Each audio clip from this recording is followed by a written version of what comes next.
Hello and welcome to Bike File, the show that brings you a head-to-head test of 5 of the best bikes on the market every week. This week it's the turn of the big daddies of the motorcycle world. That's right, we're talking Grand Tourers. So forget your package holidays and the kids, because this week we're going to show you the very best machines to romp across Europe on a sunny day. And we're going to be judging them in terms of style, performance, practicality and value. We're going to be ruthless, but as ever, the one with the most points will be the winner. But before we jump on the first of this week's bikes, here's a quick rundown on the lineup.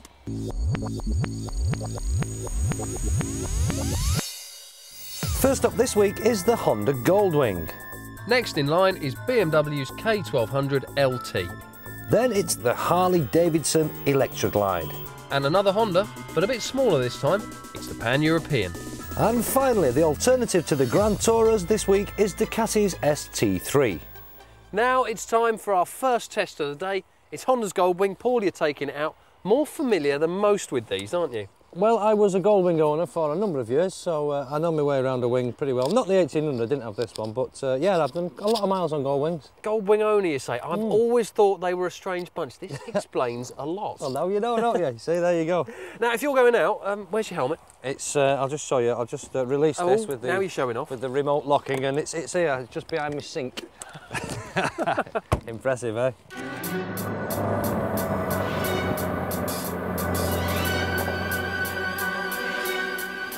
Honda's luxurious Goldwing is a machine with staying power. The wing has been around since 1975 and is one of the longest running model names.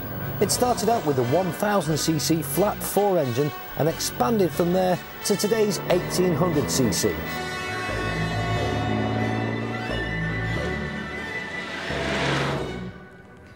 Think of your favourite armchair. Soft, relaxing and oh so comfortable. Add a few electronic gadgets and crank up the stereo, and underneath put 1800cc's of super smooth flat 6-cylinder power, and hey presto, you've just built a Honda Goldwing.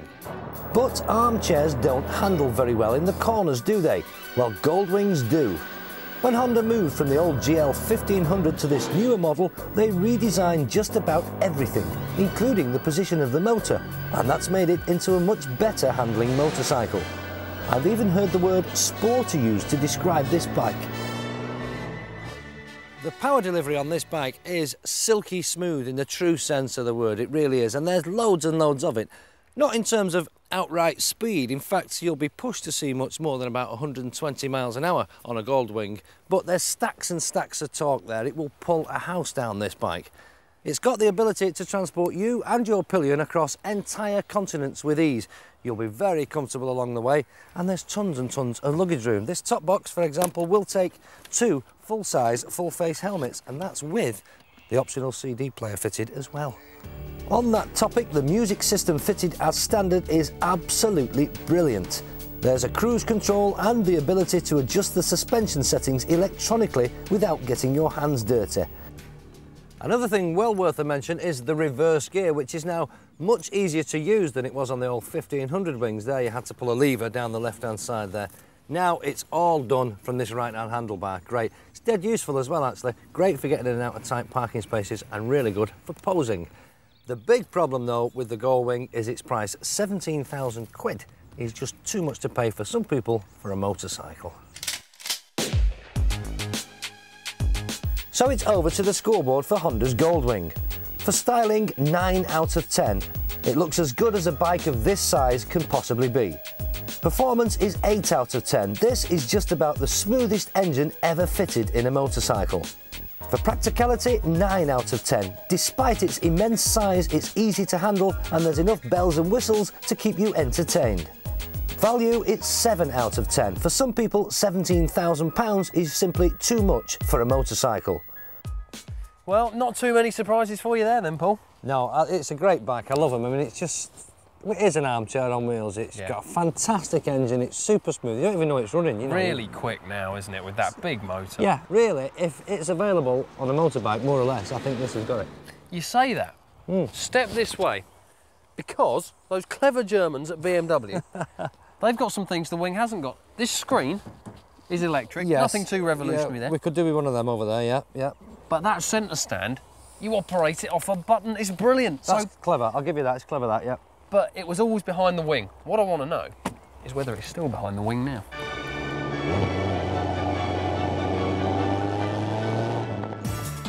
The K1200 LT is BMW's answer to Honda's Goldwing.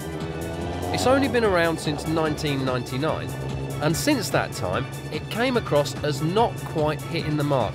There were just fiddly little detail touches on it that meant it was a bit awkward to ride and to get on with. It wasn't the quickest either. Get down.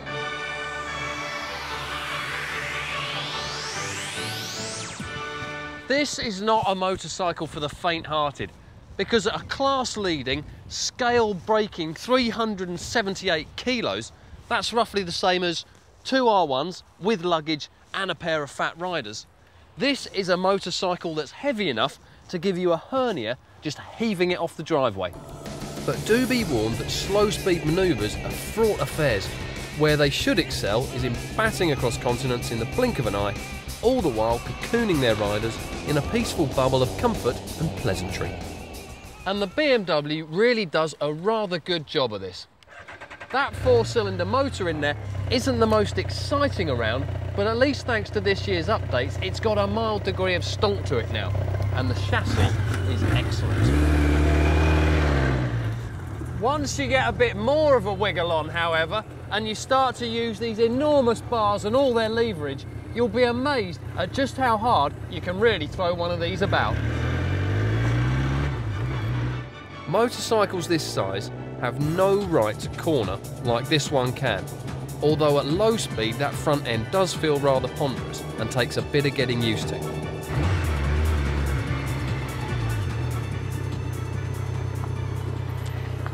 You've got your cruise control on here, you've got your electrically operated screen there, stereo controls, radios in there, CD players in here, heated grips are here, and best of all, you also get a hydraulically operated centre stand. How cool is that? This all sounds impressive, but now, for the 2004 model, it works as well, and it makes it very easy to get on with once you've got used to where all the buttons are, and a lot of fun. The only real chink in the BMW's armour is this seat, which although it looks very comfortable, and it isn't bad for stints of an hour or so, if you're looking at those really long all-day rides, it can get a little bit tough on the behind. But apart from this, and the fact that the BM is carrying a lot of weight that may put some people off, the K1200 is now seriously starting to encroach on the Goldwing's turf. As well as that, it's a good sight cheaper. So, over to the BMW scoreboard. Styling, I'm going to be a bit harsh here, go with a 6 out of 10. Personally, I think it's really rather ugly. Performance, 7 out of 10. This handles, stops and goes much better than it has any right to. Practicality, 7 out of 10. Those panniers may look big, but they're not quite big enough inside. Value, 7 out of 10. It's way cheaper than the Harley or the Goldwing, so it's a smart buy if a test ride rocks your world. Well, I'll tell you what, was I'm really surprised this hasn't scored higher than that. Well, some people may think I've been a little harsh. I have given it a bit of a pasting for the styling, but come away from that. I've really enjoyed the riding experience. It did surprise me. The old one I found wasn't quite on the money. This is a lot better. Could take on the wing now, I think. Just that styling. Yeah, well, it is the styling, and I know you don't like it. I'm not a big fan myself, but I know you particularly don't like it, but I know what you do like. Oh, you Just do, have a quick look, because have a look at that Harley Davidson there. You like that, don't you? Poetry in motion. It's beautiful. It's a party on a motorbike. You think so? You're not swung, are you? No, I'm not the biggest Harley fan in the world, but I mean, I accept them for what they are. But I'll dig my leather chaps out and go and take it for a spin. I'll come back and tell you what I think. Don't forget your moustache, eh? Oh, yeehaw!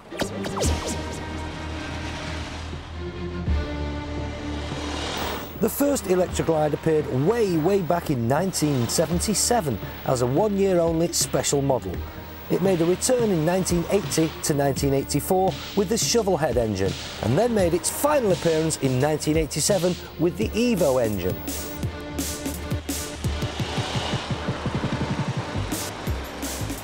Some people love them and other people hate them, but what nobody can possibly do is ignore them, particularly not this one because it's massive. Harley-Davidson ownership for many people is a way of life. It's an image thing. Say to any non-biker, I own a Harley, and straight away they'll have a pretty good idea what it might look like. It is, after all, probably the most famous motorcycling name in the world. This model, the Ultra Classic Electroglide, has the ubiquitous 4-stroke air-cooled V-twin motor of 1449 cc's. That's impressive. But it only makes 67 brake horsepower. That's not quite so impressive. So what's the big deal with Harleys? Why do they have such a cult following? Well, a lot of it is down to those two words that I used earlier, image and style. The rest of it is all about the character of the bike. There's no way once the wheels start rolling that you can ever forget that you're riding a Harley. You've got the constant thumping of the two plant pot-sized pistons beating away beneath you and the addictive growl of the exhaust, and that's fantastic, but only up to a point. Personally, I couldn't live with that on a 3,000-mile coast-to-coast trip of the USA, even if lots of others can. As for the handling, well, it weighs 358 kilos and doesn't have too much ground clearance. On the plus side, though, it is very, very comfortable in the luxurious padded seat, and the pillion department is pretty good too. So it's up there with the very best in terms of levels of equipment. If you want people to notice you on your bike, then this is definitely what you need. It's big. It's loud, it's in your face, and you might be surprised to learn that it's over £1,000 cheaper than Honda's Goldwing. Just think how many sets of leather chaps that would buy. So it's over to the scoreboard for the Harley-Davidson. For styling, it's 6 out of 10. It simply looks like an old American motorcycle. Performance, 6 out of 10. For an engine this size, it really should be much better.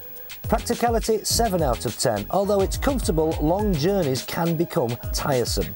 And for value, 7 out of 10. Unless you're a real Harley fan, it's very hard to justify this price tag.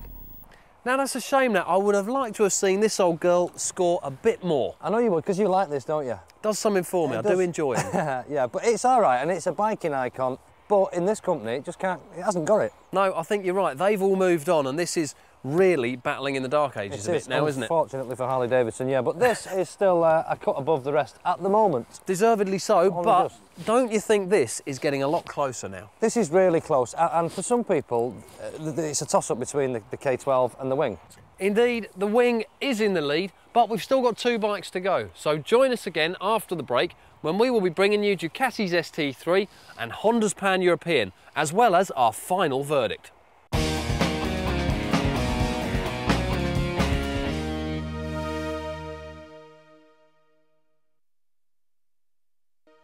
Welcome back to this week's Bike File, where we're looking at armchairs on wheels. We're talking about Grand Tourers. Already we've ridden BMW's K1200 LT, Honda's GL1800, the Wing, and Harley-Davidson's Electroglide. Now we're into another Honda, aren't we, Wazza? It's time for the Pan-European. Now, not quite a Grand Tourer, but potentially equally capable, I'd say. I would say every bit as capable, but more on the sporty side. Definitely. And not as many sort of creature comforts on this. No, most notably, no stereo. I'd rather have something to listen to, but I guess I'm just going to have to put up with it while I go and ride this. Well, you'll have to sing, so if you're going to do that, you take it for a ride and I'll stop here. That sounds like a good idea, especially if I'm singing.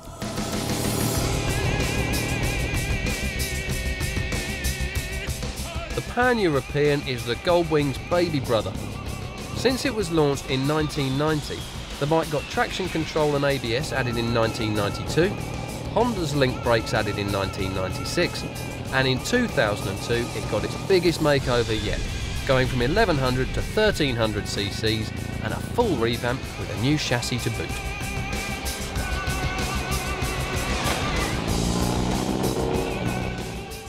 You could say that Honda's Pan-European has a bit of an image problem.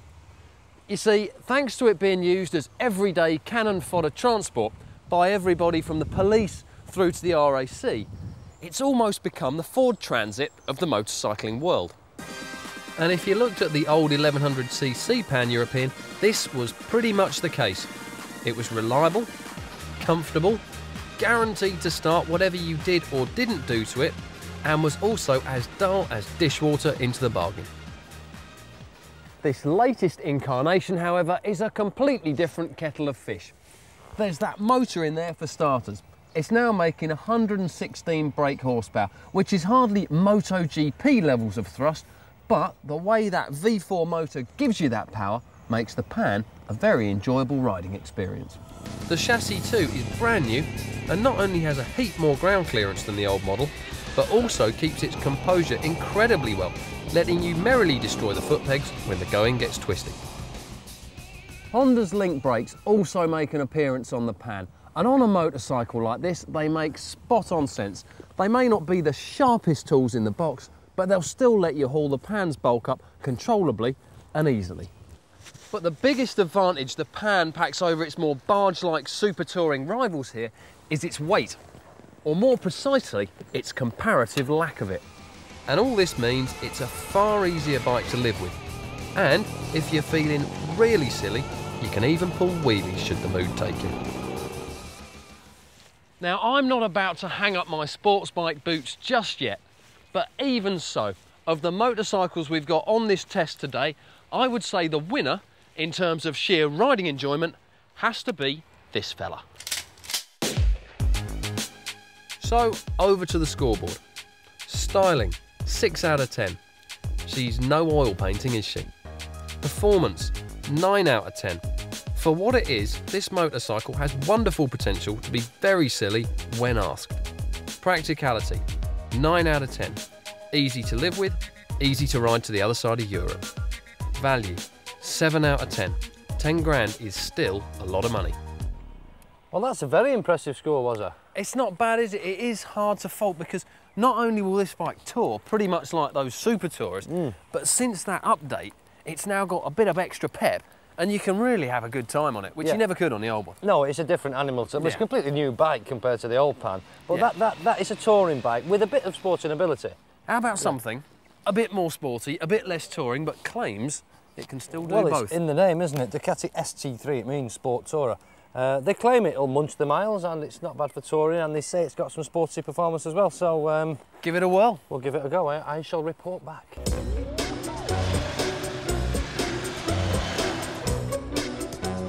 The beautiful ST3 is the youngest of the bikes on offer today. It surfaced in 2003 and is a serious contender in the sports touring category.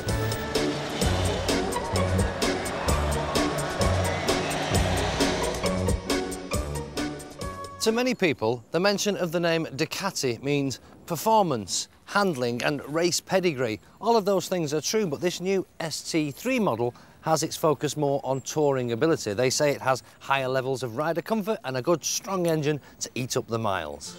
The 992cc liquid-cooled V-twin motor is a new 3-valve design which delivers ample amounts of smooth power even at low revs. Obviously, we want a touring motorcycle to be nice and comfortable. We're going to spend hours and hours in the saddle, and there's no problem there. Good, comfortable seat. Nice riding position, really, on this bike. This screen is actually quite good, quite big and bulbous, and it does a decent job of keeping the worst of the wind and the weather off your chest.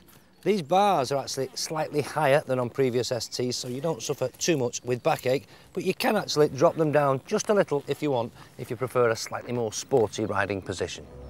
Some sports tourers in the past have been more sport than tourer.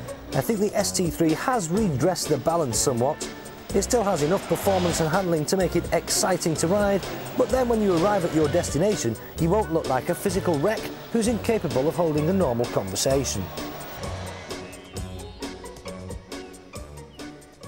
This bike is definitely not in the same league as the rest of this week's machines, but they are dedicated long-distance tourers. This definitely is not.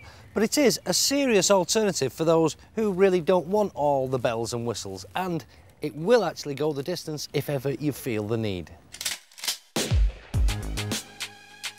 So it's over to the scoreboard for Ducati's ST3. For styling, 7 out of 10. Doesn't have quite the same amount of Italian flair as some of its stablemates. For performance, it's 8 out of 10. A good strong engine with enough power to provide some decent entertainment. For practicality, it's 8 out of 10. A high level of rider comfort and some decent weather protection from the fairing. Value, 7 out of 10. It's not expensive for a Ducati, but there are cheaper bikes in this class. What do you make of this yellow fella then, Paul? It's actually very good. It's a nice bike. It's a good engine, and much improved. Very strong engine, strong low down, plenty of smooth power. Runs out a bit at the top end. Yeah. No creature comforts, but there again, it's an alternative. As I said, not in the same league, but it's okay. No, I think they've done a good job, although I do think up the front there, they're definitely ripping off Honda's VFR. I know what you mean. It's a little bit like that, and I suppose really, I mean, we're not comparing it to these Grand Tourers. We should be comparing it to something like a VFR. Possibly that could be another episode, That's don't you another think? programme altogether, isn't it? Yeah. Staying with this show, it's time to head over to the scoreboard for a recap on those final standings. First up today, we had the monstrous Honda Goldwing, which came in with 32 points. Next up was the BMW K1200 LT, which scored a rather disappointing 27 points. Then we tested Harley-Davidson's Ultra Classic Electroglide, which came in with 26 points.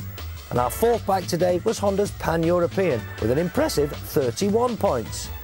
And finally, our alternative to a Grand Tourer, Ducati's ST3, which came in with 30 points. Which means this week's winner is Honda's huge GL1800, the Goldwing. Well, we knew it was going to be very close this week amongst these Grand Tourers, and it was, but I think in the end a worthy winner, the Goldwing. Definitely a worthy winner. It is the most accomplished motorcycle here, but it isn't cheap. No, it's the most expensive, in fact, and I think in fairness we could say it could learn a couple of things from the BMW. Definitely, for Goldwing perfection, I would love to see an electric screen up front and a hydraulically operated centre stand underneath. Well, I totally agree, that would be the perfect motorcycle, but if you've got loads of money and you want a Grand Tourer, this is the one to buy. This is where you want to be spending it. Yep. But that's all we've got time for today, so join us again for another 5-bike shootout next week on Bike File. Now, which one do you want to take home with you, Paul? Well, I'm not sure which one of these I can fit through my garden gates, actually. Let alone in your garage. Big, aren't they?